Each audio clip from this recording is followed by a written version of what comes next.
صلی اللہ علی محمد صلی اللہ علیہ وسلم صلی اللہ علی محمد صلی اللہ علیہ وسلم صلی اللہ علی محمد صلی اللہ علیہ وسلم۔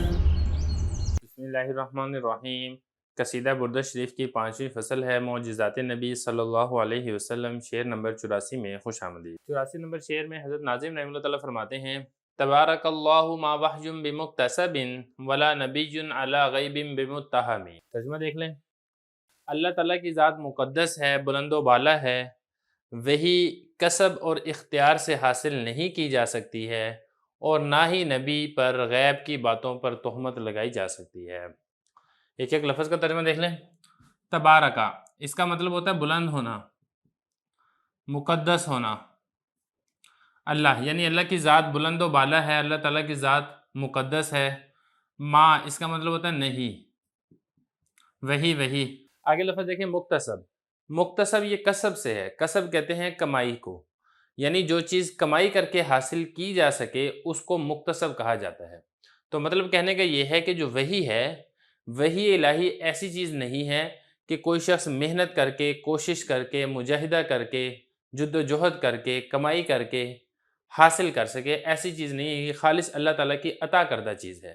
ولا، واو اس کا معنی ہوتا ہے اور، لا نہیں، نبی، علا پر، غیب کی باتیں۔ آگے لفظ دیکھیں، متہم ہے تہمت سے، یعنی نبی کی ذات ایسی ذات نہیں ہے جس پر غیب کی باتوں کی تہمت لگائی جا سکے۔ نبی کوئی بھی غیب کی بات پہنچاتا ہے تو وہ خالص اللہ تعالیٰ ہی کی جانب سے ہوتی ہے۔ اب چلتے ہیں اس شعر کی تشریح کی طرف۔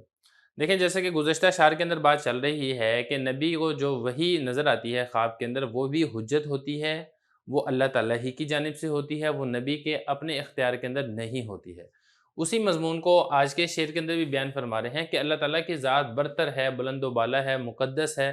اللہ تعالیٰ کی ذات نے کسی کے لیے یہ راستہ خالی نہیں چھوڑا ہے کہ کوئی شخص کمائی کر کے، جستجو کر کے، جد و جہد کر کے وحی حاصل کر لے، وحی ایسی چیز نہیں ہے۔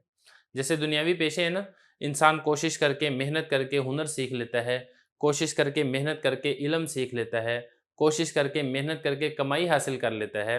یہ جو وحی الہی ہے، یہ معاملہ ایسا نہیں ہے، یہ خالص اللہ تعالیٰ کی وہبی چیز ہے، عطا کردہ چیز ہے۔ لہذا اگر نبی کو وحی کی بات بتائے گا، چاہے وہ بات اس کو خواب میں نظر آئی ہو، چاہے وہ بیداری کی حالت میں کوئی بات کہے، وہ ساری کی ساری بات اللہ تعالیٰ ہی کی جانب سے ہوگی، وہ نبی کے اپنی جانب سے نہیں ہوگی۔ اور اسی طریقے سے آگے فرمایا، وَلَا نَبِيٌّ عَلَىٰ غَيْبٍ بِمُتَّهَمٍ، نبی کی ذات ایسی ذات ہے کہ غیب کی باتوں پر اس پر تہمت نہیں لگائی جا سکتی ہے۔ نبی نے غیب کی جتنی باتیں بتائی ہیں، جتنی خبریں بتائی ہیں، وہ خالص اللہ تعالیٰ ہی کی جانب سے ہیں۔ نبی اپنی جانب سے کوئی غیب کی بات امت کو نہیں بتا سکتا ہے، کیونکہ نبی جو بھی کلام کرے گا وہ اللہ تعالیٰ ہی کی جانب سے ہوگا۔ شعر نمبر 85 میں خوش آمدید۔ آج کے شعر کے اندر بھی نبی کریم صلی اللہ علیہ وسلم کے کچھ معجزات کا بیان کیا جائے گا۔ حضرت ناظم صاحب فرماتے ہیں: کم ابرأت واسبا باللمس راحتہ واطلقت عریبا من ربقۃ اللمم۔ بہت سے مریضوں کو آپ صلی اللہ علیہ وسلم کے دست مبارک نے چھو کر تندرست کر دیا، اور بہت سے دیوانوں کو قید دیوانگی سے رہائی عطا کی۔ ترجمہ ہو چکا ہے، اب چلتے ہیں ایک ایک لفظ کے ترجمے کی طرف۔ پہلا لفظ ہے کم۔ کم کا معنی ہے بہت سے، بے شمار۔ ابرأت کا مطلب ہوتا ہے درست کرنا، ٹھیک کرنا، چنگا کر دینا، یہ اس کا معنی ہے۔ واسبہ کہتے ہیں بیمار کو۔ با اس کا مطلب ہوتا ہے ساتھ۔ لمس اس کا معنی ہوتا ہے چھونا، اور راحت کہتے ہیں ہتھیلی کو۔ ہو ان کی، یعنی نبی کریم صلی اللہ علیہ وسلم کی۔ تو مطلب کیا بنے گا؟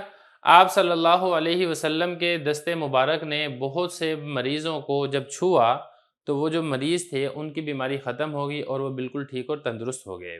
واو اس کا معنی ہوتا ہے اور۔ اطلقا اس کا مطلب ہوتا ہے رہائی دینا یا رہا کرنا۔ اگلا لفظ دیکھیں، اریبا۔